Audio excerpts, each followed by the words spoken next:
Welcome to another edition of the Less is More Sports podcast, where as of right now, he will be joining eventually, will be our other co-host, Les. But starting off with you today are your two favorite co-hosts, let's not lie. Jacob Klucas. And Maury. And what we're going to talk about today is, last week we kind of touched on our NBA preview. We kind of touched on who we think is going to win what award, who's going to win the East, who's going to win the West. And we kind of touched bases on all that.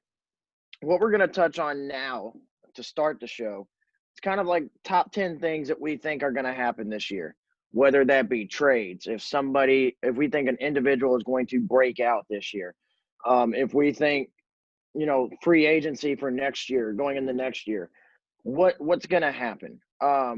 It could be shocking things. It could be possibly things that we don't necessarily think 100% are going to happen. Like if we say something, it doesn't necessarily mean that we 100% think it's going to happen. It could just possibly mean we would not be surprised that if it did happen. So we'll kind of do this how we did our WWE top 10 when we did it. We'll go back and forth. Maury, you start with your first one. The way I listed mine, by the way, I did mine from least shocking to the most shocking. Okay. So I think one being the least shocking, 10 being the most. So I'm starting from 1 to 10. Maury, you can start off. So I guess you could say least one is Zion won't play a full season. I don't even personally, I don't think he'll play no more than 40 games this year. Now, it's not because he's bad or because he'll get injured. I feel like the Pelicans are like, they're really fumbling this, in my opinion. Like, I get you don't want him to get hurt, but you got to whip him into losing some of that weight off, Keep the strength, but you, like, lose some of that off. Because I know it's fucking his knees up, but right now they're fumbling the bag right now, in my opinion. That's my least shocking, as you can say. All right, so my number one least shocking involves a trade. I've got Blake Griffin being traded to the Phoenix Suns before the end of the year. That's Phoenix. Tough. Phoenix is kind of Cam Johnson. Played great in the bubble, but I think towards the middle of the year they're going to be really looking for kind of just a tad bit more firepower. And I think if you bring another small or power forward. In that way, you're adding depth because now you can either bring Blake Griffin off the bench or bring Cam Johnson off the bench. And you bring Blake Griffin, who already has a connection with Chris Paul. You're getting Lob City once again reuniting alongside Devin Booker and DeAndre Ayton. I think Blake Griffin would mesh in well with Phoenix, whether it be a bench role or with the starting role. I wonder how you came up with that. Like how you can. Well, the other way I'm looking at it is not just from the Phoenix side, from the Detroit side. They're looking to rebuild. So one way you rebuild is you get rid of your big contracts. So, and you get rid of guys that probably don't deserve to be on rebuilding teams. They deserve to be on contending teams. So I'm looking at that, and Blake Griffin with his injury history, Detroit will be looking to move off that huge contract. Phoenix could be buyers by the trade deadline and could possibly be looking at a Blake Griffin. So this one could be me being a little biased, but I don't give a fuck. I have Tristan Thompson because I thought about it a little bit. I think Tristan Thompson wins Most Improved Player of the Year. I think he has a great season in a new system, a system where he's really needed. So granted, I think I said it before, I wish we would have grabbed Miles Turner, but sometimes, the prostitute doesn't want to have sex with you. So I think Tristan Thompson has a great season, especially in a bigger role than he was in Cleveland. I don't know. That's a tough claim, but I think this is like a bigger role for him. So we'll definitely use him more. That's why I feel like he'll probably be most improved. If not, damn it, his numbers are definitely going to improve. All right, so my number two ties into what my number one was, what I was saying at number one. Detroit's looking to rebuild. They're looking to get players that don't deserve to be on a rebuilding team out, look to get assets. So my number two is Derrick Rose gets traded to a contending team.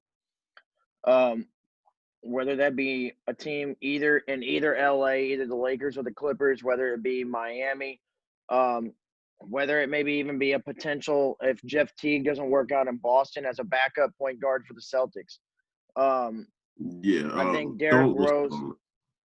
I think Derrick Rose deserves to be on a contending football or spending football. Sorry, I'm watching a football movie, so um, in the background. A contending basketball team, and Derrick Rose, is probably one of the, if not the most liked player by fans in the NBA. We all want to see nothing but success for him, and I think a title is needed for Derrick Rose. I think all will be right in the NBA with Derrick Rose winning a title, and I think he deserves to be on a contending team. Well, speaking of title, even though it doesn't really kind of tie into a title, the Trailblazers. I see a lot of people having them in the top 5 for like playoff like seeding. In my opinion, I think they're going to do what the Trailblazers do. They'll struggle so bad in the middle of the season to the point where now they're playing in. So I have the Trailblazers pretty much still being the Trailblazers. Yes, they added, I believe it was Robert Covington. And don't get me wrong, they're a great team, but they're not a great team. I just have them kind of like that. If they don't do the play-in games, they're probably like a 7 seed still, and bounce in the first round by either LA or whoever got the other 2. I forgot what my top 2 was in the West. I just know it's not the Clippers. My number 3 is another trade. I think San Antonio trades DeMar DeRozan and LaMarcus Aldridge before the deadline. They're both free agents going into next year, so you need to capitalize on possibly getting something for them in return instead of getting absolutely nothing.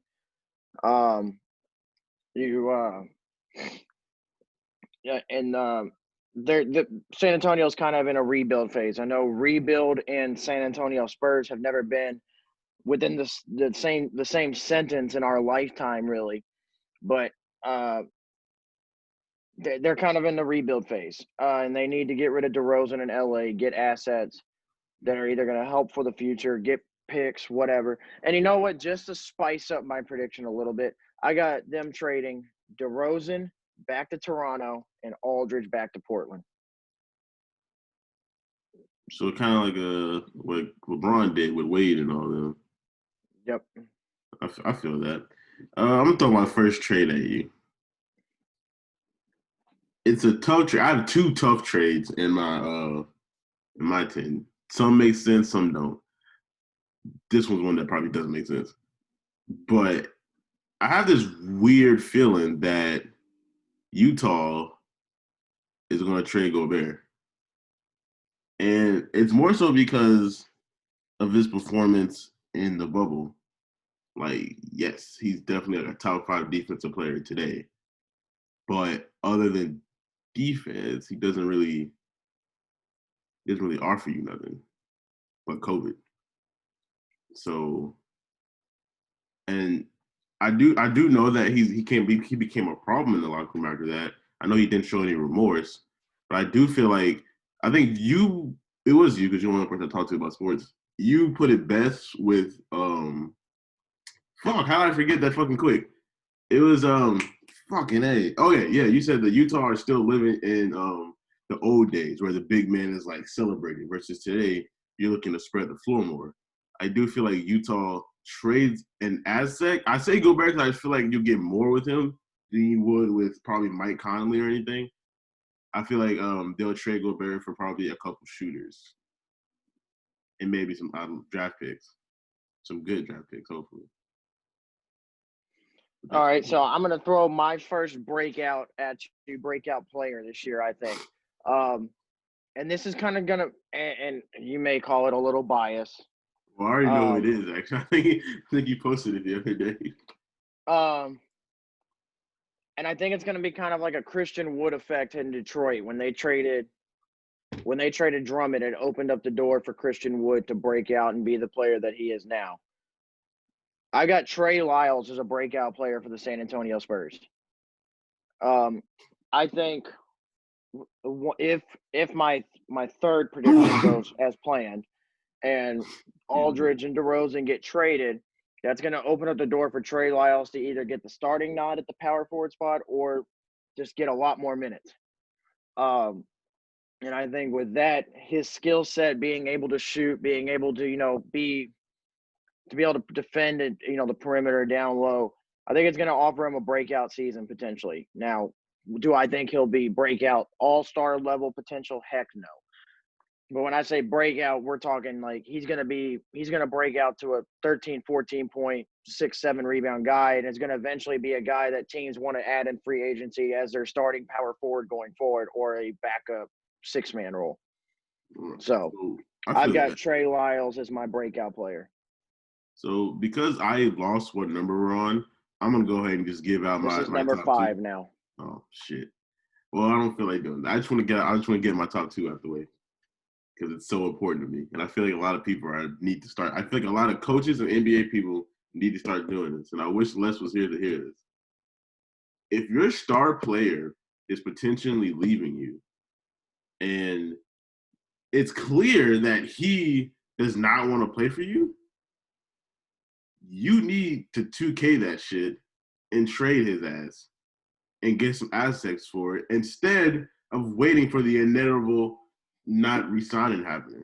So, Mari, what are you saying? I'll tell you. If I'm Milwaukee, this is number 2 and number 1. If I'm Milwaukee, I am trading fucking Giannis. As soon as if I don't hear nothing, if I don't hear, oh yeah, dude, I want to resign. I want to be here. If I don't hear that, and if I offer you at least max 2 contracts throughout the season, and you deny them both for the trade deadline, yeah, I'm fucking trading you. You can get the fuck out of here. I'm not gonna sit here and lose you to potentially LA or the Heat or I can't remember who else he added, but I know those are like the big 2.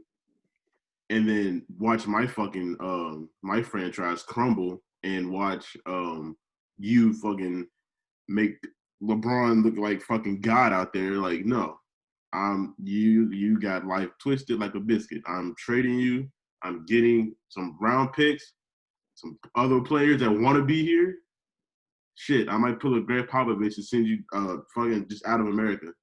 Either way, you're not playing for me. I do not want somebody on my team that does not want to be here. That's my take on that Giannis shit. All right, so my number 5 goes back to trading. I've got, because I don't believe in yours in that the Jazz are going to trade Rudy Gobert. I think the Jazz are going to look to add. So I've got by the trade deadline the Utah Jazz add Aaron Gordon from the Orlando Magic. We've talked about it.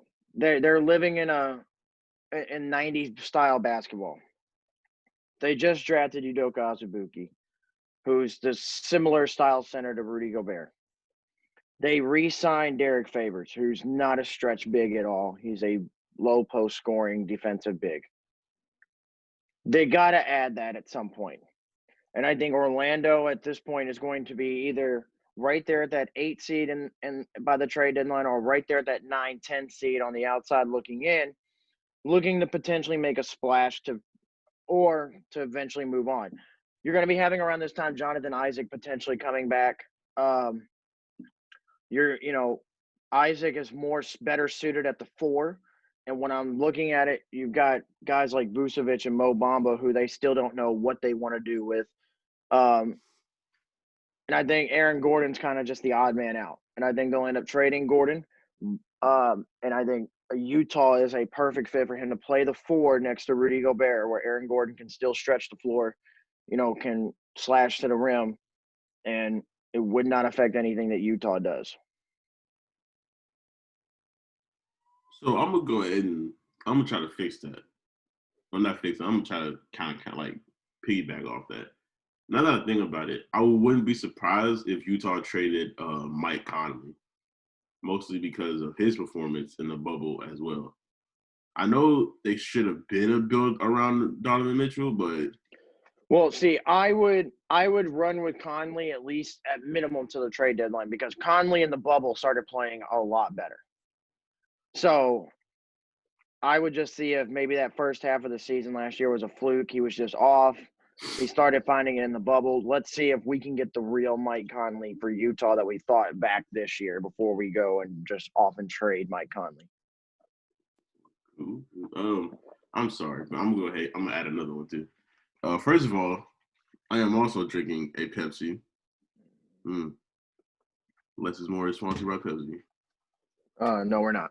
I wish we were, but this kind of like, and this is not because I don't think LA is going to succeed. I still think they'll make it to the finals, but I don't think they'll be a 1 seed this year. But not because of their talent. I think at one point during the season they're going to let out the gas a little bit, and there might be a team behind them who's going to do what kind of like with the 2016, I think it was, Atlanta Hawks. Like, they're going to be great in the regular season and probably lose to LA in the finals, conference finals, that is.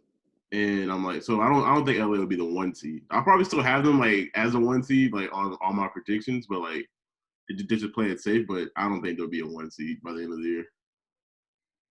All right, so number 6, and now we're gonna get into all the spiciness of my top 10. So number 6, are you ready for this? Yeah, I'm nervous now. The Dallas Mavericks trade Kristaps Porzingis. Why would the Mavericks trade Porzingis? Porzingis hasn't been able to stay healthy at all. He hasn't been able to stay healthy, whether it be in the regular season or even the postseason last year. Hell, a lot of us were saying that if Dallas had a healthy Porzingis, maybe they beat the Clippers in the first round. But if you're the Mavericks and you're Mark Cuban, you've got a young guy in Luka Doncic who's already a top 5 player in the league. He's a superstar. And there's kind of like that unwritten rule in the NBA where if you got a guy who's that good that early on a rookie contract, you need to try to win now and surround him with players that are going to help them win now. Because it's not going to be too long before Luka's ready to sign that supermax. You need to get players around him that are going to help him win right now while he's still on that rookie deal. Now, I don't have where they're going to trade Porzingis to. But I just think by the end of the year, by the trade deadline, they're going to get tired of, not having a healthy Porzingis every night. And they're going to say, with a loaded free agency coming up, let's move off the Porzingis contract, get assets, and go from there. That's tough. So you don't have any more, do you? You're just reacting off mine now. No, I have one more, but okay. It's kind of like my number 1. Okay, so you want me to read mine until I get to my number 1? Yeah. All right, so number 7. Are you ready? Like I said, we're starting to get spicier as we go up. By the trade deadline, James Harden gets traded to the 76ers. Why wait till the trade deadline? Why not just do it? I didn't say they would wait. I said by the trade deadline. Oh. Some point between now and the trade deadline, James Harden will be traded to the Philadelphia 76ers. At some point, it's not necessarily Doc Rivers, but they're going to realize that maybe having is less here. Is less here. Here we go. Hey, Les. What's up? What's up? All right, so we're actually still on our first segment of our top 10 things we think are going to happen in the NBA this year. So let's since we're on my spiciness, Maury, let me just catch up less on some of the ones I've said already. So the way we did mine is we did ours is we kind of stated from like 1 to 10, 1 being the least spicy, 10 being our spiciest takes for this year. Okay. So my number 1 was Blake Griffin would be traded to the Phoenix Suns. Ooh. Number 2, Derrick Rose would be traded to a contending team. Yep, see that. Yeah. Number 3, San Antonio would trade DeRozan and Aldridge before they lose them in free agency. Okay. And then I said to spice it up, they would trade DeRozan back to Toronto, Aldridge back to Portland. That is pretty spicy though, because that is pretty. I don't really see that happening as much though. I mean, as grateful as the Toronto fan base is for DeRozan, it's hard for me to predict a player going back to where they started unless they're towards the end of their career for like a end of their career reunion, kind of like you see most of the place. Like I would love to see. Well, I'll save it for I guess my segment. So holy shit! I actually Bama is just blowing the fuck out of Arkansas. Holy shit! Yep, somebody call Lane, make sure he's okay. Yeah, My number four was I think Trey Lyles has a breakout year for San Antonio. I think it's like a Christian Wood effect. Once they trade Aldridge, it's going to open the door for Lyles to get more minutes. And so Trey Lyles was a breakout for me. My number 5 was Aaron Gordon gets traded to the Utah Jazz. And 6, where we left off at while I was reading, my number 7, I have the Dallas Mavericks trade Kristaps Porzingis.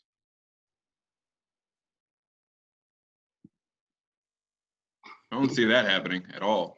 I see it happening because they're going to eventually get tired of not having a reliable number 2.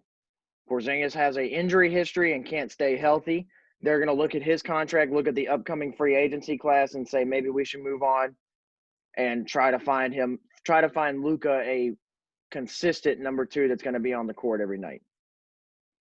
I feel like Porzingis and Luka just mesh so well together. I feel like if you can have any confidence at all that Porzingis can stay healthy, you got to ride with that.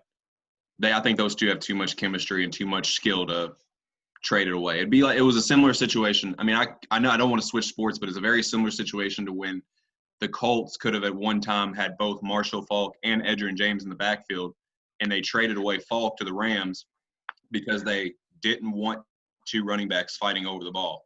Like, makes no sense.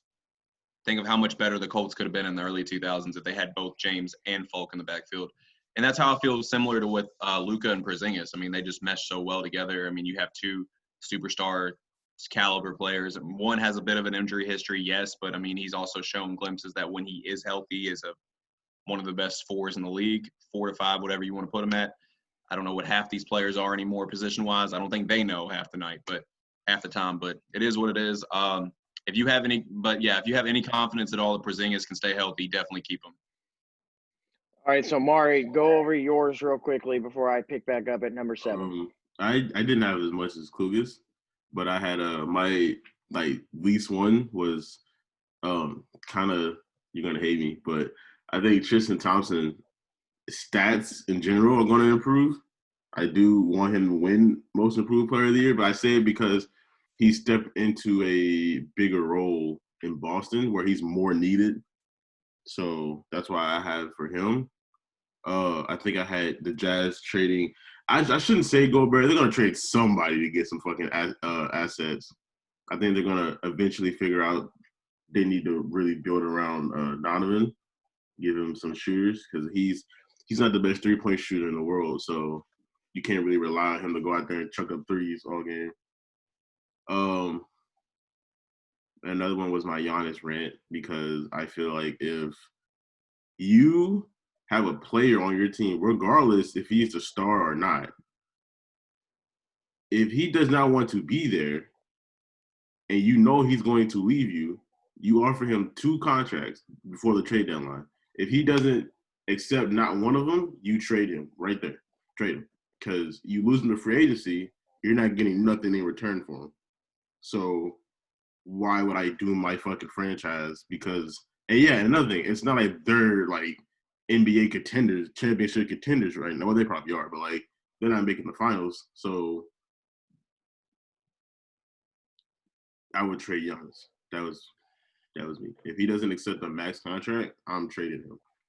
I'm getting something in return for him. All right, so my number 7, where we left off at, was sometime between now and the NBA trade deadline, James Harden gets traded to the Philadelphia 76ers. I think Daryl Morey is going to buy into not having a shooter at that guard position. He's going to end up trading Ben Simmons for James Harden. So That was my number 7. Mari has one more spicy take, and he was waiting until I did my last spicy take to read it off. So my number 8 was Kawhi Leonard opts out at the end of the year.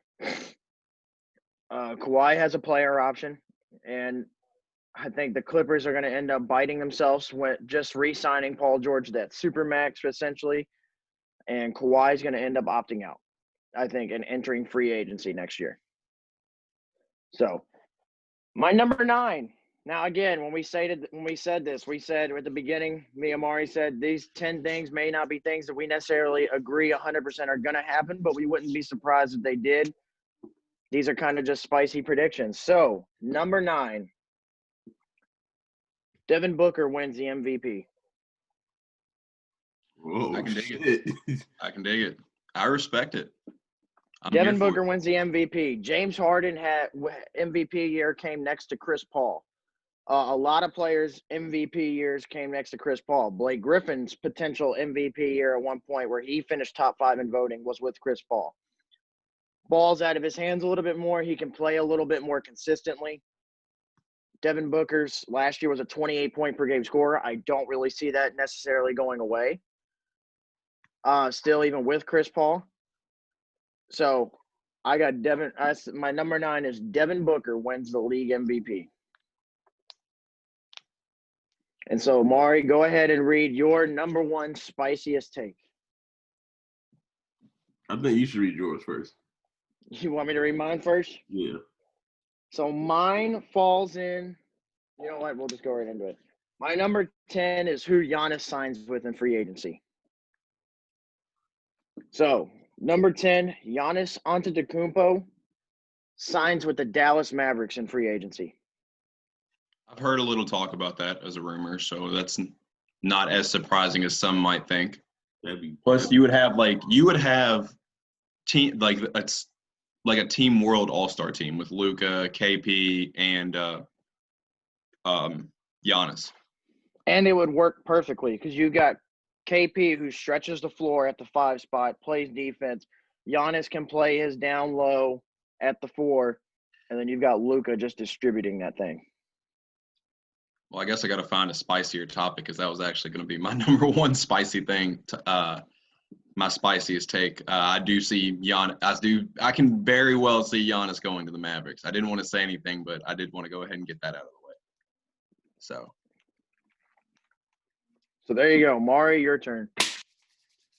So I swear, if you say anything negative about my Heat, I'm going to jump through this computer screen and whoop your ass now. Think, first of all, the Heat suck. But I think that. All right.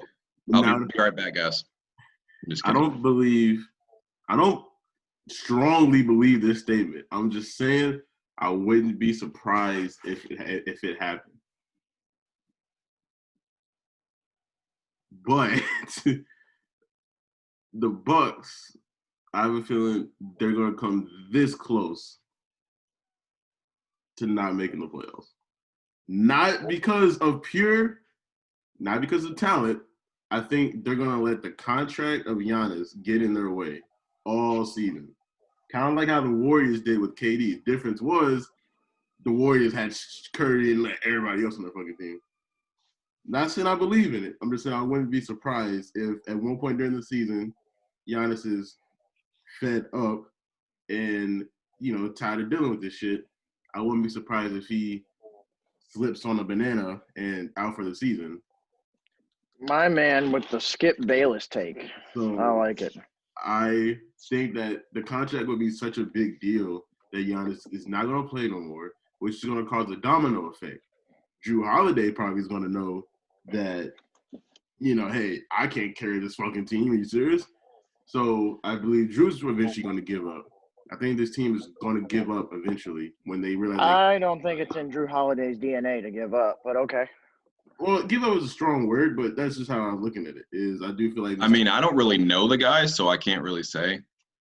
Well, if I'm just going off his play and how he plays, I don't think he's one to give up. He does play pretty hard.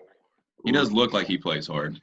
That's like what I'm saying is I do feel like son of a bitch, Arrow, catch a fucking interception. Yeah. Calm down. That's my thing. Chill. Wake Forest is like making a comeback and it's making me nervous. But that's my take. I do feel like the Bucks let Giannis's contract get in the way. I think Giannis is eventually gonna sit out the season on a quote unquote injury, and I don't know if it's a real life thing or not. I feel ashamed as a broadcaster to even question it, but I'm pretty sure you cannot trade an injured player. You can if it's not in their clause, but okay. Well, just because you can't do it on 2K at all, but like in real life, unless they have it in their clause that they can't be traded if they're injured or on their contract, you can do it. I understand that's why I say trade him and offer him one more contract. If he doesn't tell you nothing else but yes, I'm gonna sign it, trade the fuck out of him because you do not want to lose out on this star talent and not get nothing in return. I understand it's a respect thing. You probably think one day he'll repay the favor and come back. Fuck no. This is a business. And in this business, you want to win, and you want to win now. You don't want to win tomorrow. You want to win now. So that's my take. That was my, 2 and 1 were coming together for me. All right. My bad. Something's in my mind. All right, so I guess it's my turn to give my 10 spicy takes. Yep, let's hear it, Les. All right, so not really in any particular order, but just things I can definitely see happening throughout the NBA season. One is definitely not spicy at all. I think it's actually what most people are predicting. Lakers go back-to-back. They're the defending champs. They kept their core two, and they got better in the offseason. Enough said. They got better. Not only did they get better, they got younger. I think they go back-to-back. Number two, not number two on any scale. Just I got to remind y'all that this is definitely not in any order. Two, I guess I'll go ahead and get what Klucas said out of the way, that Giannis signs with Dallas. I think that would be a perfect mesh of talent. Big three between Luka, Porzingis, and Giannis. Three great players, three international players at that. So, like I said, like a world all-star team on playing for in Dallas. And all three of their playing styles can mesh very well together. Number three, I'm going to keep the topic on Giannis. Something I can see happening, and I cannot stress enough, this does not mean I want it to happen, because I absolutely do not. I can see Giannis being traded to Miami involving a deal for Tyler Hero. I don't want it to happen, but here's the thing. Tyler Hero's getting a lot of buzz for his postseason performance. He's a Milwaukee native. You bring the hometown kid back to Milwaukee, ship Giannis down to South Beach. I can see it happening. There's been a lot of buzz about it, but something I can definitely see. What am I at? 4? Yeah, I'm on 4 now. 4, James Harden to Philly. I think it would be an idiotic trade to make it happen, but there's a lot of buzz around it. I could definitely just see it happening. It's no secret that James Harden wants out of Philly. Wants out of Houston, sorry. He's breaking COVID protocols, going to clubs when he's not supposed to, has to now test for 6 straight days negative of COVID. He's made it very clear that he wants to be traded to a contender, and Philadelphia, without the Harden trade, me and Klucas both have going to the NBA Finals this year, so definitely a contending option there. Number 5, I actually agree with Klucas again. I think this is a breakout season for Trey Lyles. Christian Wood gone. This gives more of an opportunity for Trey Lyles to step in and have a breakout year. Christian Wood gone. Okay. Trey Lyles plays for the Spurs. I'm sorry, I'm buzzing. No. Anyways, Trey Lyles, breakout year. Leave it at that. Gotcha. Well, yeah. Leave it at that. So what am I on, number 6? Yep. Might not have 10 necessarily, but that's fine. Mari didn't have 10. Let's see. I'm an overachiever. Spicy take. Tyler Hero makes an all-star appearance. Whoo! With all the buzz surrounding him after the postseason, he's not only becoming a fan favorite, he's showing up in big moments. He's living for the big moments. I can see it happening. Those are my those are my 6 spicy takes for the NBA season. But before we continue, I just want to ask y'all one question. How great was Braid Mello last night? Telling you, that's that that was another one of Mari's takes that he didn't announce. He said, "I don't think the Portland Trailblazers are going to be that good this year." I mean, we'll define that good.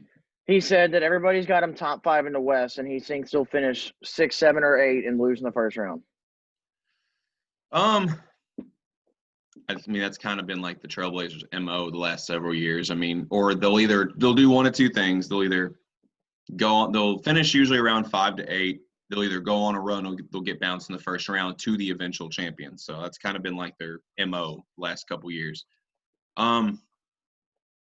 I think they'll be good. Try to think. I think getting Robert Covington was a great move on their part. Give someone who can shoot, who can hit threes and play defense, typical 3-and-D player. What other move did they make that I noticed last night? I can't blank. I'm drawing a blank right now, but I know they picked up a couple other people that I like. Think fit in well with them. So I'll think of them here in a little bit. But either way, you get what I'm trying to say. I think they'll be a pretty good team. But no, man, 21 points in 23 minutes and just seeing Melo rock the braids again, that made my Friday night. It's like after a long day of work, you go to the gym, I come home, turn on the game, and just see Melo ball out in the braids, just like my childhood. Even a couple people balling out last night. I mean, John Wall and Boogie Cousins returning off injuries had solid nights last night in their preseason debut together. And then Dame's pulling up from 30 feet again. You know, Dame time starting early. Yeah, I mean, even the rookie Obi Toppin gave the Knicks 11 points in 14 minutes last night. So how about R.J. Barrett starting 0-6 and finishing 7 for 10, leading the Knicks in scoring? Hey, hopefully RJ can turn it around this year. I mean, he had a very typical rookie season for a player with his playing style. I think he'll be fine. Yeah. So we're gonna go right into my pick'ems because the segment that I want to do is gonna lead after the pick'ems. Okay. So we're gonna go straight into the pick'ems because my next segment is another spicy one that I can't wait to see your all's reactions off of. Okay. All right. So, my pick'ems starting off already 1-0. I picked the Rams over the Patriots. The Rams absolutely dominated New England on Thursday Night Football. I couldn't even like watch the game past the first quarter just because it was just so one-sided. I just lost interest. So, last week I only lost 2 games last week. The one I missed out on was the Giants over the Seahawks. Whoever could have seen that coming, hats off to you. And then I missed out on the football team over Pittsburgh, which Mari picked last week. Mari. And he let us know about it all week, too. I kept screaming it. I even texted Teasley, maybe an hour before the game started. I was like, y'all are going to lose this game. And I don't think he responded, but probably because he's probably still crying about it. Officially on the year, I am 132, 59, and 1 on my pick'ems. So I'd say I'm doing pretty good on pick'ems this year. So with that being said, Sunday, 1:00, Broncos are in Carolina. No Christian McCaffrey. I mean, they've pretty much played with Christian McCaffrey for most without the season. They've really been fine, I guess, for their standards. I don't know what the hell Denver's doing. Obviously, injuries have played a big role in their season, but I like Carolina in that over the Broncos this weekend. Yeah, me too. I like Carolina big.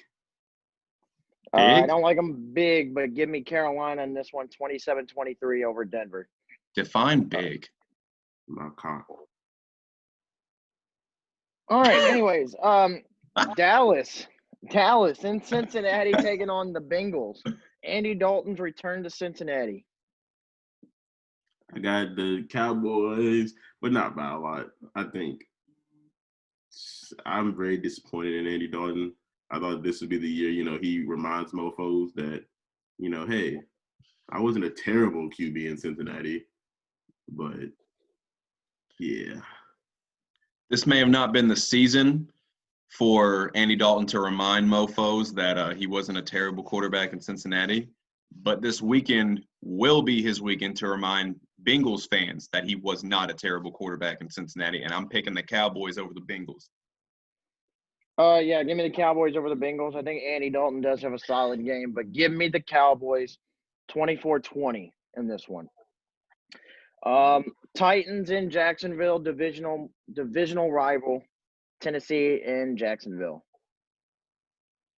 mean, it's kind of tough to look at the Jaguars and then look at the Titans and pick anyone other than the Titans. So, gonna roll with the Titans here. Titans, yeah. Yeah, give me the Titans. Although I will give Mike Glennon credit where credit is due. He has not played bad in his 2 starts for Jacksonville so far. Not saying that that's who Jacksonville should roll with, but just stating that he has not played bad. Give me the Titans 33-20 over Jacksonville. So without making a very inappropriate comment like Mari just said, define bad. I mean, he hasn't really turned the ball over. He's been something consistent for the most part. So,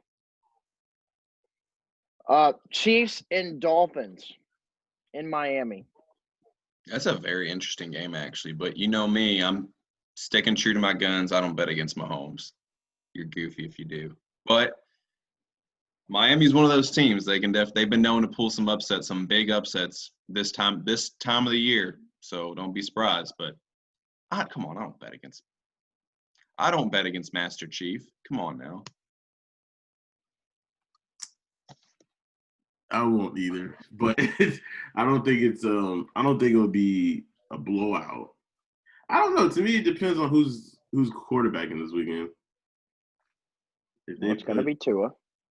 Okay, I'm just saying if they, for some reason, put Fitzpatrick in, I think it's a blowout. You know what? I'll take that back. Holy shit! I'm gonna hit the Uno reverse card, and is he okay? I'll say Chiefs by like our last minute, like a go-ahead touchdown. I just saw the clip of Keontae Johnson collapsing against Florida State. That is some scary shit. God, I hope he's okay. That is horrible. Oh, my God. Continue. Sorry, that just totally threw me off. Give me the Chiefs in South Beach, 38-23. I think my homeboy is too much. Look, you lost the Twitter poll. It has to go by Master Chief. Master Chief is clearly a better nickname than my homeboy, so just stop it. It's just a really nice performance. Arizona in the Meadowlands versus the Giants. Here's to come with a nice. Well, Louisville just won, so. I couldn't tell if that was your phone or if you farted. No, it was my phone. Okay. I thought it was Mari farting, but I'm gonna go with Arizona. So I didn't hear the teams. I'm sorry. I had the game on for the sound. Cardinals and Giants. Oh yeah, Cardinals. Mari can't root for anyone other than if the Cardinals are playing, regardless of which Cardinals they are. He's got to go for them. Just how it goes. So both y'all are taking Arizona? Yeah, I'm taking Arizona. Give me the Giants in this one. The Giants are on a 4-game winning streak, playing their best football all year. Cardinals have struggled the last couple weeks. So a potential Danny Dimes return. Give me the Giants. But if he doesn't, hey, Colt McCoy was huge last week. So give me the Giants in this one, 20-17. They win their 5th straight.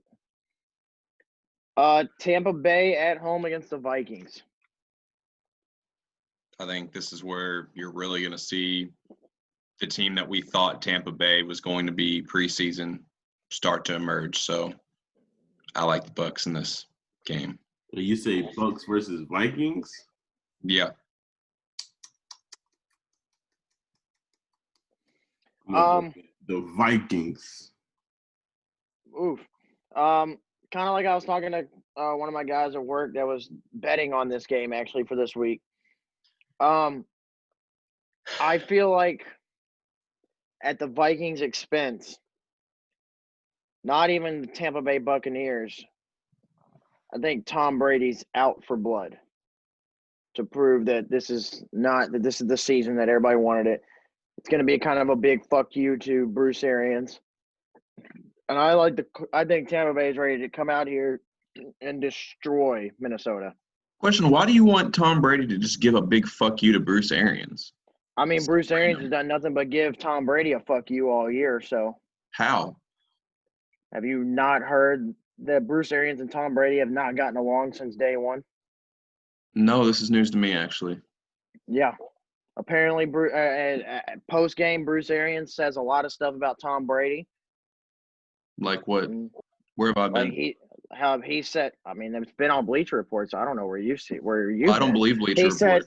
He literally said in a post game, if our quarterback play was a little bit better, we might have a chance.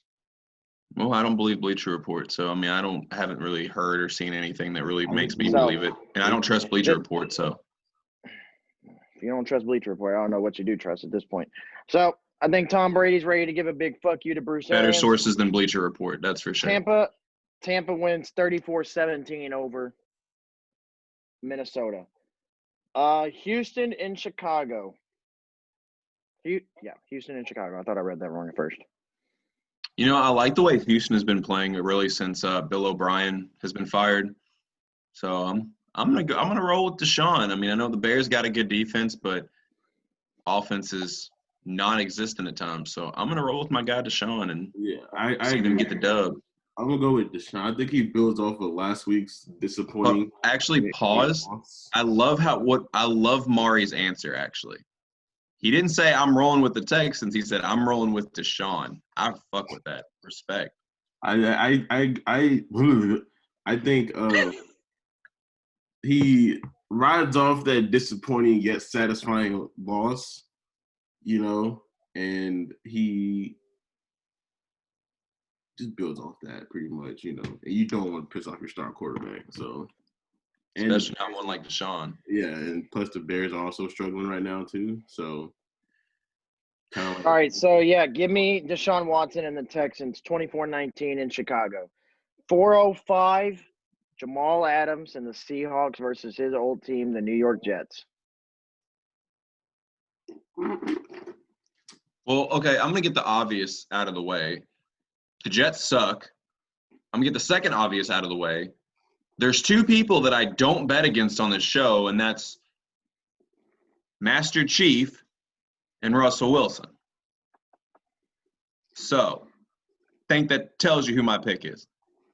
Yep, so Les is picking the Jets. Anyways, Maury, who's your pick?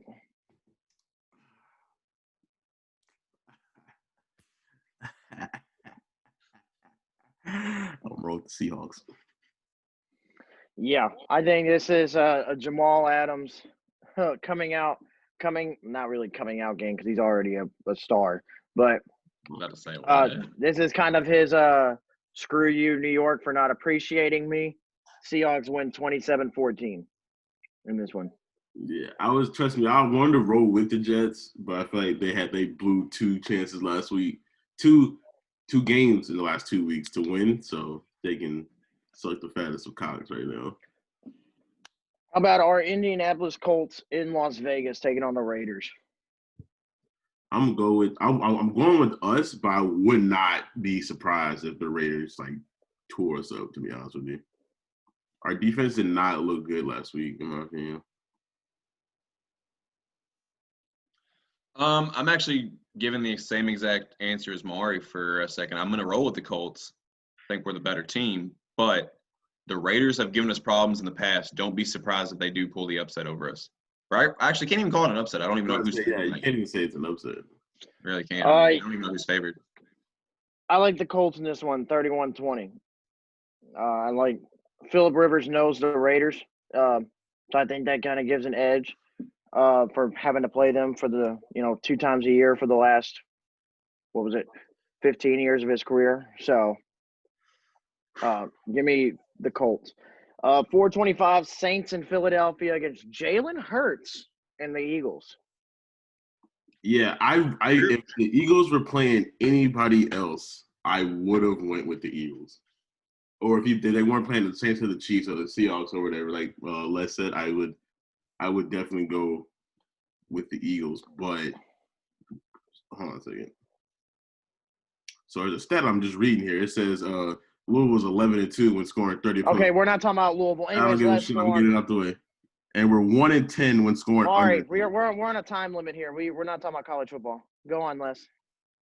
First of all, the way Louisville's playing in football, they're barely a Power 5 program, let alone an NFL program. But So my you can goddamn team, right? take that and suck it. You shut Second of all, he distracted me. What would remind me of the teams again? He distracted me. Saints and Eagles.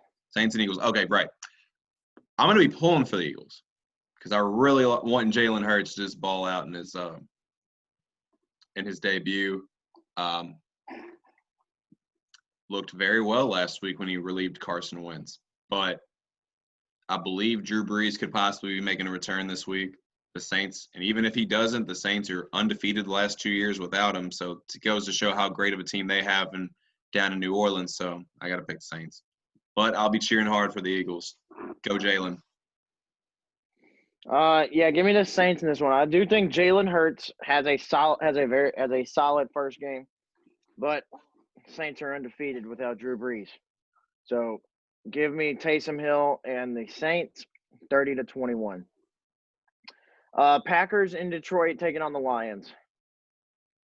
I mean, this game usually turns out to be more interesting than most of us think because we think of the Lions and think they're a terrible team. But obviously that NFC North rivalry usually comes out in this matchup. But at the end of the day, if need be, Packers just aren't going to lose this game because worst case scenario, Aaron Rodgers is going to hit another Hail Mary to win the game. And there we go.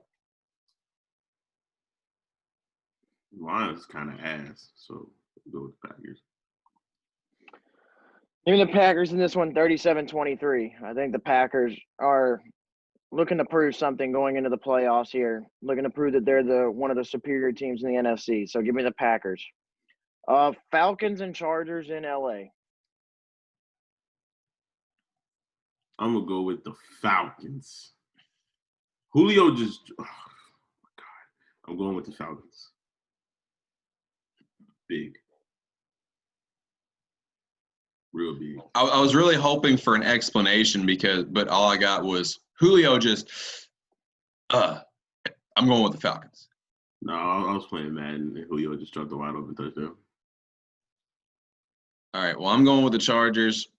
I don't trust the Falcons. I think Justin Herbert has a real bounce back performance. Well, see, I'm the opposite. I don't trust the fucking Chargers. So I trust the Falcons more than the Chargers right now. That's saying something because the Falcons have been notorious for blowing some of the biggest leads in the NFL over the last 10 years. So I see that, but like, so started with the Super Bowl is the one everybody remembers, but yeah, but the they Chargers really struggled to hold leads this year too. I'm gonna agree with Mari. I'm going with the Falcons. Surprising stat. Despite the Falcons down year, they have the number 4 rushing defense in the NFL. What's that got to do with Justin Herbert? When you take the run game away from a young quarterback, it's going to hurt him. Give me the Falcons in this one, 33-30 to win in LA. Next, the Washington football team in San Francisco taking on the 49ers. I think I'm going to do – I can't believe I'm doing this. Cannot believe I'm doing this. And watch, they're going to lose because I jinx them. But for the first time all season, I'm going to pick the Washington football team, the team with no name, to actually win a game, at least prediction-wise, my prediction-wise, over the 49ers. I think they're riding high off momentum after a big win over Pittsburgh. And I think they go back-to-back. I am also going with the football team. And I said it once, I'll say it again. Alex Smith for a comeback player of the year. It sucks that Dwayne Haskins is like career is slowly being like ruined. With someone with like no tape on them right now, I think it'll be hard for him to find another team. But we'll see. Yeah, give me the football team in this one as well. They're riding high right now. Like the Giants, they're one of the hottest teams in football too right now. So give me the football team 28-21 on this one. Sunday night, Pittsburgh and Buffalo taking on the Bills. Woo, what a game. Can I just get like a cigar, like what Colin Cowherd did the other day? Makes a video of him sipping some liquor, smoking a cigar, and pretty much saying, yeah, that the Steelers are going to lose this week to the Bills, and I agree. Oh, they are. Josh Allen's playing great football right now. The Bills are a very good team. Pittsburgh, you don't say this a lot about an 11-1 team, but they're maybe not as unbeatable as we originally thought, as some, not us, some originally thought. I think the Bills win by a lot, if I'm being completely honest with you. Well, I wouldn't say a lot, but I got the Bills winning this one too. I think Washington found a weakness with Pittsburgh, and I think Buffalo can do a lot better job at exploiting that weakness. And also, let's not underrate the season that Cole Beasley is having as well. Give me the Bills in this one. It is close still, but I got the Bills winning this one 23-21 to give the Steelers back-to-back losses. And then Monday Night Football, Lamar Jackson and the Baltimore Ravens against Baker Mayfield and the Cleveland Browns. I know how me and Klucas feel about Lamar on Monday Night Football. Primetime matchups. And I like the way the Browns are playing. So I'm rolling with the Browns. For a chance to extend their lead over the Ravens in the division race. They're still behind Pittsburgh, so I don't want any confusion there, but the Browns are trying to keep that last playoff spot.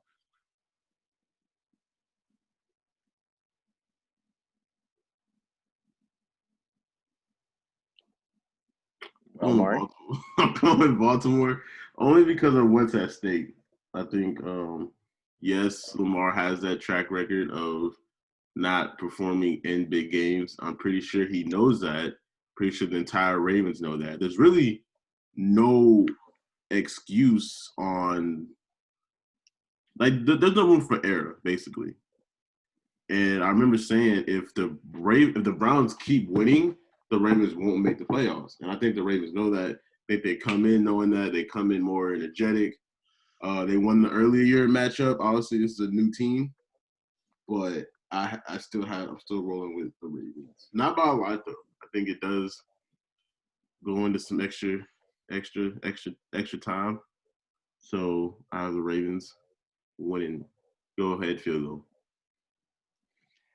Give me the Browns for the exact reason that Les talked about. I do not trust Lamar Jackson in primetime football scenarios. Whether it be playoffs, whether it be Monday Night Football, I just don't trust it. And the Browns, like the Washington football team and like the Giants, the Browns might actually be the hottest team in football. So give me the Browns in this one, 28-24, and a win over Baltimore to pretty much secure their playoff spot for this year. So that's all the pick 'ems, and now I'm going to lead into my next segment. Now, this segment I kind of kept a secret from both of you two because I wanted both of you all to be shocked when I read it. So, well, nothing surprises me anymore. So, if I am, hats off. This segment is going to be me predicting, and we'll go back obviously when it starts up next year, and we'll go through and see how many of them I got right and what have you. Predicting who the starting quarterback for the 2021 season will be for every NFL team. Who is week 1 starter for every NFL team? So, first, I'm going to start off by reading the obvious ones, who we all know are going to be the starting quarterback. So, Buffalo Bills, obviously it's going to still be Josh Allen. Josh Allen isn't going anywhere in Buffalo. Miami Dolphins, don't think Tua's really going anywhere. Tua's going to be the starting quarterback day 1 of next year for the Miami Dolphins. Baker Mayfield and Lamar Jackson. Don't really see them going anywhere in Cleveland or Baltimore. Those are two more obvious ones. Obviously, Patrick Mahomes in Kansas City obviously isn't going anywhere. Justin Herbert's not going anywhere in LA. I don't really see Daniel Jones going anywhere for the Giants. Obviously, Aaron Rodgers isn't going anywhere for Green Bay. Russell Wilson isn't going anywhere for Seattle. Kyler Murray isn't going anywhere in Arizona. And I don't really see Tom Brady leaving Tampa Bay. So, now that leads into everybody else. Hold on. Did he say Patrick Mahomes? Yeah, I said obviously Patrick Mahomes isn't leaving Kansas City. Okay, I didn't hear him, so I just wanted to make sure because that would be a hot take if you said Mahomes was going to be starting. Yeah, that'd be an extremely hot take. So I'm going to go division by division, starting in the AFC conference, starting in the East division. So New York Jets, you could say it's obvious, whatever, but I left the rookies off the obvious one. Trevor Lawrence will be the starting quarterback for the New York Football Jets as of next year. I'm praying for my son. The New England Patriots, kind of like my first hot one / not really hot. I have Matt Ryan as a starting quarterback for the New England Patriots as of next year. That's a hot one. I respect it, though, but I think Ryan's play style actually fits into the type of offense that Bill Belichick wants his offensive coordinators to coach. So I think they move on from Cam. I think Atlanta's ready to move on from Matt Ryan, start fresh, and I think Matt Ryan finds a home in New England where he can still play another potential 5 to 6 years. Question, where would you grade, knowing what we know now, where would you grade the Cam Newton New England experiment? A C. I told y'all so. I didn't see it working. He said, "I told y'all so." I did. Sorry. Off my Joe Burrow in Cincinnati. Now, obviously, barring the injury, he probably won't start week 1, but we all know Joe Burrow's the starter in Cincinnati. Yeah, he is the clear cut. When healthy, He's the guy. I know. We know. So we knew. Yeah. So moving on to the AFC North, only one team left. That's the Pittsburgh Steelers. I think Big Ben retires. And I think this team ends up making a trade. And Derek Carr is the new starting quarterback in Pittsburgh. Ooh, that's interesting. I think Derek Carr fits that Pittsburgh mold. Strong arm quarterback in cold weather. So I think Derek Carr fit in nicely with Mike Tomlin in that Pittsburgh offense. Wait, how do we say strong arm quarterback in cold weather? I mean, he's played in Vegas and Sandy. I know, but when you think of cold weather teams, what does everybody say that you really need in cold weather? You need to have a strong arm. Derek Carr has a strong arm, is what I'm saying. You just need to be able. It's more about taking hits in the cold or being able to. I mean, you obviously a strong arm help. A strong arm never hurts, period. But it's usually about quarterbacks that are used to playing in the cold and used to adapt. You know, when Tom Brady played up in Michigan, Carson Wentz before he had his complete meltdown of his NFL career. I mean, he was playing up in North Dakota. But I look at Derek Carr, and he's played his entire NFL career either in Oakland or Vegas, pretty warm weather areas. Not to mention you go back to his college days, he played at Fresno State, also pretty warm areas. So not that he can't, I just don't know if that makes any sense. So we're going to move on to the AFC West, where you just said Derek Carr's with Steelers. So the Raiders trade Derek Carr so they can draft Trey Lance. I like it. I think Gruden finally gets the style of quarterback that he wants. And I think Lance, alongside with those receivers like Henry Ruggs and with Josh Jacobs, fits into Oakland's offense. And now maybe we can finally see the Raiders grow into what John Gruden wants them to be. So, the Denver Broncos. Now, I kind of struggled with this one. And I thought about it. So it's like a combination of two. I don't really know which direction they want to go. Because one way I feel like John Elway would be like, okay, yes, we had injuries, so I'm going to give Drew Lock another year. But another way I could see him going, no, we need to go get another guy. So I got for the Denver Broncos either Drew Lock or Jimmy Garoppolo.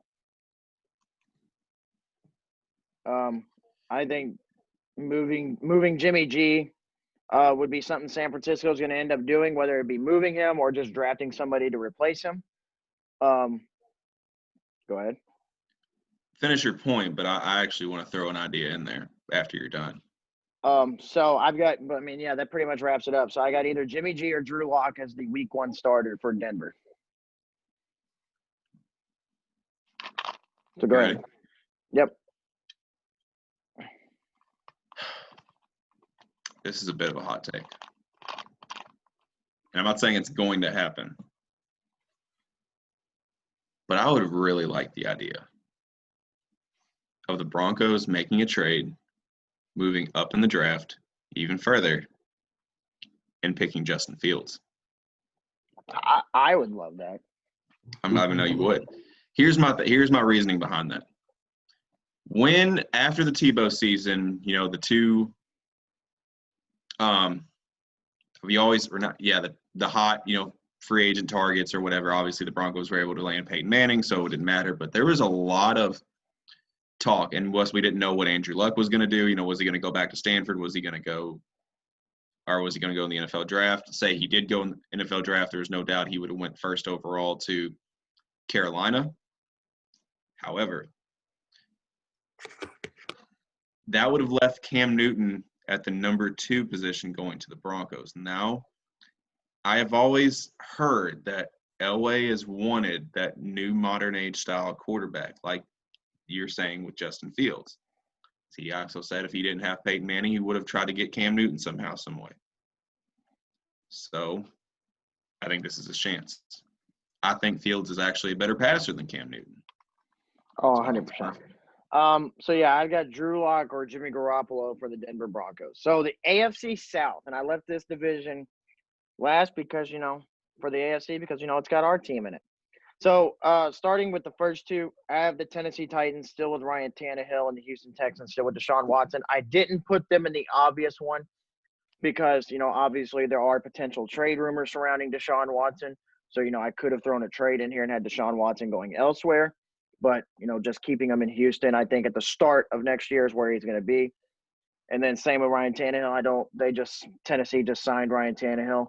I could see them potentially moving on, but I don't really see them moving on from Ryan Tannehill. I think they signed him too big of a contract, and I think they're too convinced that is their guy. So I don't see him.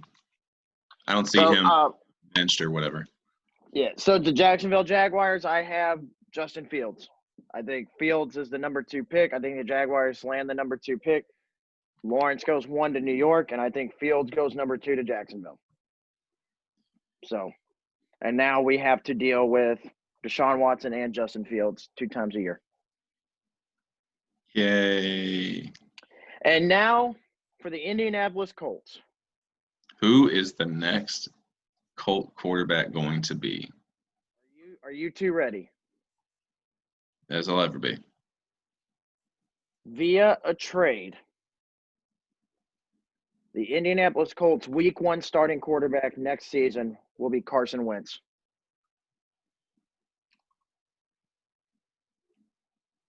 I actually fuck with that, to be honest with you. I do too. I like Carson Wentz a lot. I just think he has had very minimal help since the Super Bowl run in Philly and hasn't been able. Let's address that. So, the worst thing that ever happened to Carson Wentz's career was Nick Foles winning the Super Bowl. Was the worst thing that could have happened to Carson Wentz. Now, obviously, we all can say Carson Wentz, had he not been injured and played, Philadelphia maybe still probably goes to the Super Bowl. Now, whether they win or lose is a different story. Reunited with his offensive coordinator from where he probably would have gotten MVP if he didn't get hurt. So, exactly. So, I think Carson Wentz, I think the Eagles end up sticking with Hurts the rest of the year. Carson Wentz is going to feel some type of way about it and is going to demand a trade from Philadelphia. And I think Philadelphia would have no problem shipping Carson Wentz to his former offensive coordinator where he had his MVP year with Frank Reich. We'll be happy to give you Malik Hooker and some picks back. And some pokes. Yeah, sorry. Some picks back. And now if you're Carson Wentz, you have T.Y. Hilton, you have Michael Pittman, you have Paris Campbell, you have Marlon Mack returning next year, Jonathan Taylor, Naheem Hines, our great offensive line, and our three-headed tight end monster with Trey Burton, who also played with Carson Wentz in Philadelphia, Jack Doyle and Mo Alley Cox, and a very young defense that is ready to move. And now Indianapolis can move on from the question, because Carson Wentz is still young, of who's our quarterback going forward. And I think with Carson Wentz, Indianapolis enters that they're the second best team in the AFC conversation and competing with Kansas City. Makes my bones tickle when you talk to me like that. Ooh, ooh, ooh. So Carson Wentz in Indianapolis was really, you said Matt Ryan in New England was really a hot take. I thought Carson Wentz to Indy was my hottest take really of them all. Not really. I mean, well, what I mean by hot take is I just never, but Carson Wentz actually makes sense. Don't get me wrong. I like the take of Matt. I like the idea of Matt Ryan in New England. I think Matt Ryan fits the Patriots offense definitely better than Cam. So moving on to the NFC side, we talked about, in the NFC East, talked about the Giants. Eagles, obviously, I think they roll with Jalen Hurts going into the future. Carson Wentz demands a trade. They're left with Jalen Hurts. The Washington football team, I have taking Matthew Stafford next year. Whoa. That I actually think- might be the hottest take so far. I think Stafford's done in Detroit. I think Detroit's ready to move on. They just moved on from Matt Patricia. Obviously, I think they're ready to move forward. Stafford's ready to compete. We've been saying that Washington is a quarterback away. Now, granted, Matt Stafford is a older quarterback, but he's a guy that we've been saying he's a complete. He's never been with a complete football team. You know, he's had Calvin Johnson in them, obviously, so he's had the offensive weapons, but the defense has always been a question in Detroit at times. So you move to Washington, you get Terry McLaurin and Steven Sims and them to play with on the offensive side. And then you got a great defense on the other side of the ball. And I think an addition of Matthew Stafford could really help Washington secure the NFC East. Not really saying a whole lot, but be a 10-6, 11-5 football team next year, and be a playoff contender, a good playoff contender. So Matthew Stafford to Washington, and then the Cowboys, they stick with Dak Prescott. Unless, the Cowboys end up with this number 1 or number 2 pick to get a Fields or a Trevor Lawrence, they're not going to take a quarterback in the draft. They're just going to stick with Dak and roll into next year. The Minnesota Vikings, kind of wanted to make a quarterback change for them, but I still have Kirk Cousins for next year for Minnesota. Detroit, obviously they move on from Matt Stafford, so they have a new quarterback. I have them drafting Kyle Trask from Florida. I think Trask with Kenny Golladay makes for a good matchup, and I think Trask can help Detroit potentially move on into the future for them to have their quarterback going forward, and they can start building around a Kyle Trask, DeAndre Swift team. A nice little young team in Detroit on paper. And the Chicago Bears, another team that we've really said they're quarterback away from really maybe being a real good football team.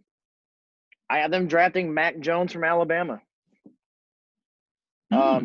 Interesting. I have them going with Mac Jones, a live arm, a guy that's willing to, throw the football actually. You give him guys like Allen Robinson and Taylor Gabriel in them to get the football too. And I think Chicago can roll with Mac Jones going in and possibly compete for a playoff spot in his rookie year. So the NFC South, I think Drew Brees retires and the Saints become Taysom Hill's team. Taysom Hill has proved that he can take over this team and put up just as good of numbers to lead the Saints to win. And I'd say the Saints are not going to go with Jameis. If they were going to go with Jameis, they would have been playing him while Drew Brees is out. This is Taysom Hill's team, and he takes them into the future for Sean Payton. The Falcons obviously lose Matt Ryan. I have them drafting Zach Wilson out of BYU. gives them a mobile, strong arm quarterback for Julio to have a little bit more youth and a little bit more of a lively arm to get him the football. So I think it's good. Overrated. Yeah, I don't really see how you think Zach Wilson's overrated. Doesn't play anybody. Anyways, and then Carolina, I still have sticking with Teddy Bridgewater going into next year. I think Carolina's going to see as they didn't play bad this year. They just didn't have Christian McCaffrey all year. They make a move or two to maybe get him some more weapons, add to the defense. They get Christian McCaffrey back healthy next year, and Carolina's looking to get back to compete. Sorry, I left off the Rams in my obvious. Jared Goff. They're not moving on from Goff. They've signed him to that long-term deal. He's not going anywhere in LA. I hear Goff is trash. So that leaves one team in the NFC West. I hear Goff is trash.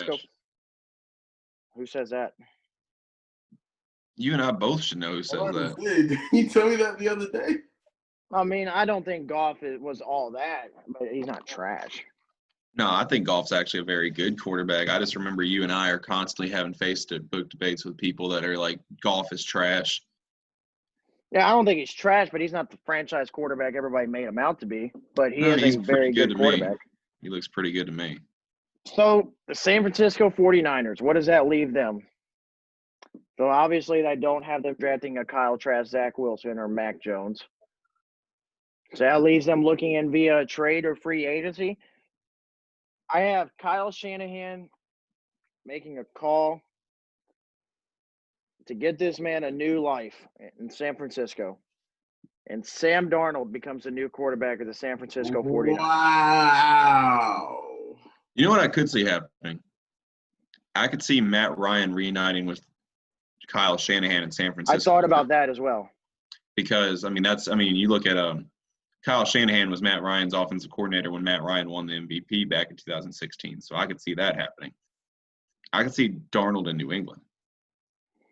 Yep. I mean, I could see – I thought about Matt Ryan in San Francisco as well, but I kind of just thought about it as in I think San Francisco is looking to go younger and not older maybe.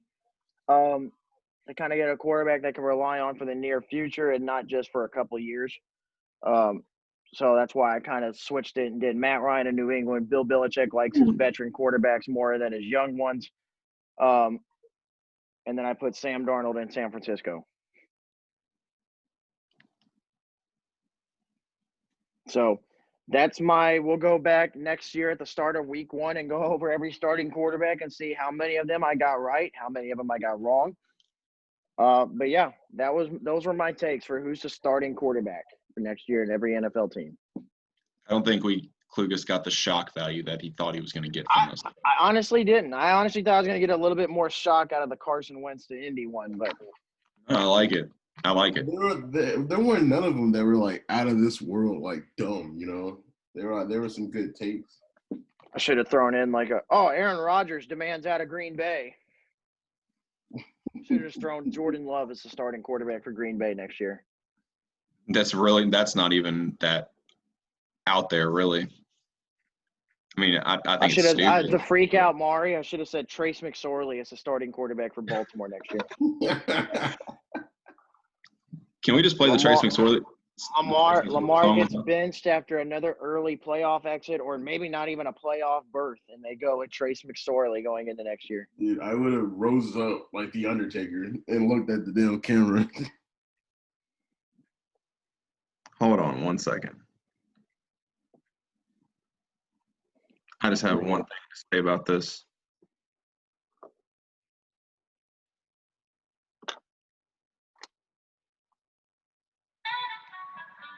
Despite the fact that he led his high school to 4 straight state championship game appearances, very few high major recruiters looked at the 6-foot-tall, 180-pounder and said, quarterback. Throw it on a dime.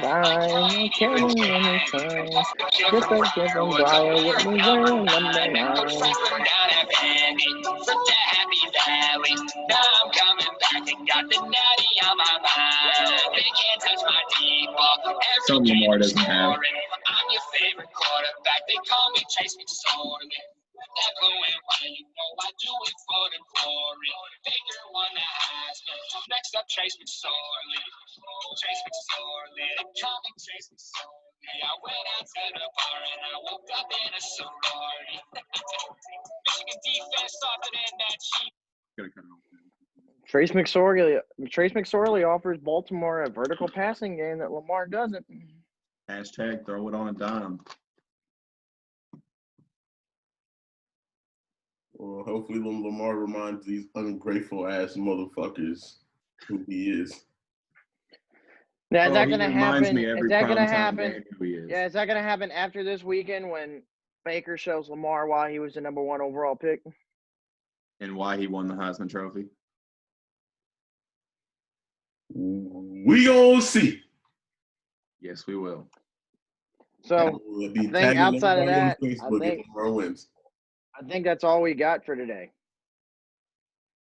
All right. Thanks for everybody. Thanks for joining us. As always, tell in the comment section, tell us what you liked, what you didn't like, and also follow at Less is More Sports on Facebook and Twitter. At Jacob Klucas, Facebook and Twitter. Yes, Marxic14, MARXIC 14. And if you're not already, like and subscribe to the channel. And I'm Les Abbott. Jacob Klucas. All right. And we out.